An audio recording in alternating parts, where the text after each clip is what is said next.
My name is Lara Landbatter, and I identify myself as an outdoor lover, adventure seeker, traveler, member of the LDS religion, friend, sister, and most importantly, a type 1 diabetic.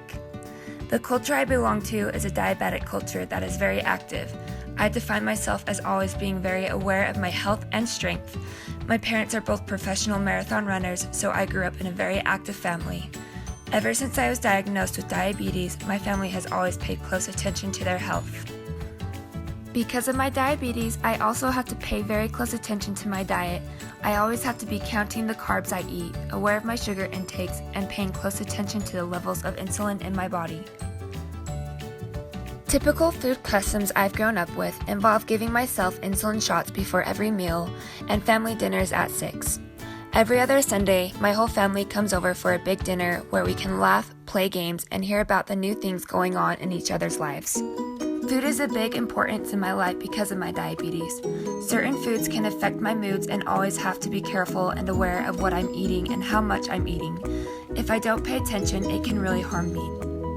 When being part of a diabetic culture, it's easy to make friends with other diabetics. I have been able to help kids understand their diabetes, and I have been able to be a part of many amazing volunteer opportunities that have helped me choose a career for after college. I identify myself as being an active member of my community, and in order to do that, I have to really focus on my health and make sure I have a sufficient amount of vitamins and insulin that can keep me energized throughout the day. Because of my diabetes, what I eat is very important to my health. I don't drink alcohol, and when I need sugar, I make sure it always comes from a natural source. If I want to be the best version of me, then I have to make sure I am eating right. Being a part of a diabetic culture is very strict. Before every meal, I need to check my blood to see how much insulin I have so I can give myself a shot to regulate my body. If my blood sugar is too high, I'll need to give myself a shot before I eat and account for the food I'm about to eat. If my blood sugar is too low, then I need to eat anything with sugar in it and fast before I get to a point where I can't help myself. My identity needs to be treated with care. If not, I can cause real damage to myself. If my blood sugar is too low, my mood will change and I become very unhappy. I will feel shaky, I won't want to do what people tell me to do, and in worst cases, I can have seizures.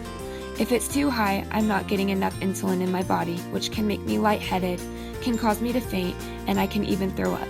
If I'm not taking care of myself, I become the worst version of myself. I try to keep the same food routine and habits because then it's easy for me to count my carbs and keep track of my insulin.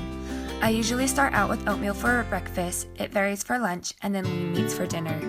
I always have a type of fruit in the morning and afternoon and vegetables in the afternoon and evenings. The way food has affected my life has been trialsome at times. When I was younger, I would always sneak candy or not give myself a shot when I was at a friend's house because I was embarrassed. There were times when I forgot my insulin shots and wouldn't be allowed to eat my friend's birthday cakes. Now I have more control over it since I'm an adult, but I always have to be careful about what I'm eating. Being a part of a pretty active and healthy culture in Utah and having a healthy family has definitely helped me be more aware of the food that is around me.